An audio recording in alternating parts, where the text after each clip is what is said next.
This is just a quick video explaining how to fix issues with the Chatterbox Xbi2H or Plus that was designed for HJC helmets.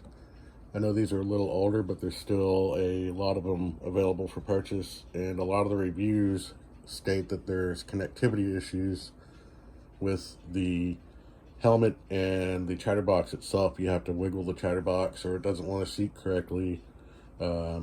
Or you have to, wiggle it to get good speaker or microphone connection.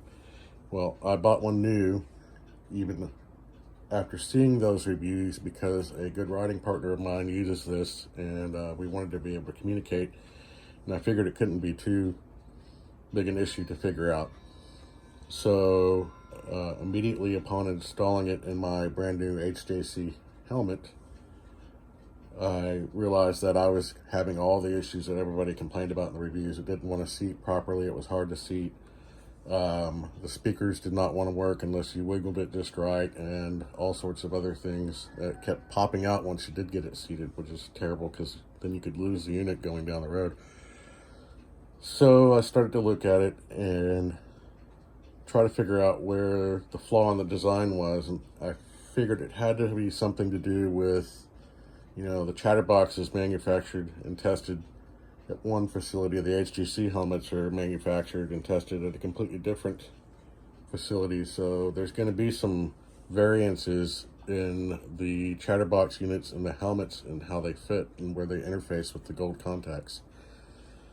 So I decided the first thing to try was to grab a 600 grit piece of sandpaper. It felt like it was seating very tightly and pushing against the gasket more than it was the contacts. So I grabbed the sandpaper, and I grabbed the Chatterbox, and I'm not going to do it on mine because I've already got it followed to the perfect size, but you just take it and hold it as square as you can and rotate it on the sandpaper to file down this area here around the contacts.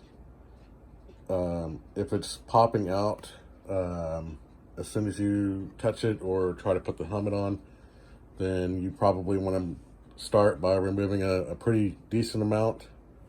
But after that, you're going to want to just incrementally step it. You can see what's left of mine. I probably took maybe 1.5 millimeters, almost a 1/16 off. But you got to try to keep it square too, so don't, have it too much this way, or this way. You got to try to keep it square. But after I did that, it pops right in. It does not want to pop out. The sound and microphone connections are rock solid. You can wiggle the unit all you want, flex your helmet all you want, and there's no interruption in sound.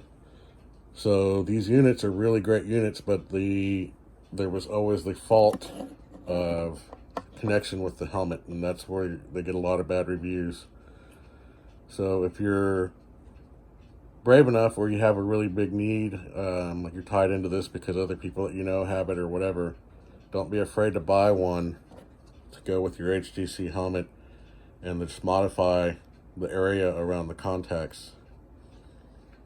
It worked really well for me. It works great now, as advertised, and now I can communicate with my buddy and while we're riding and listen to jams.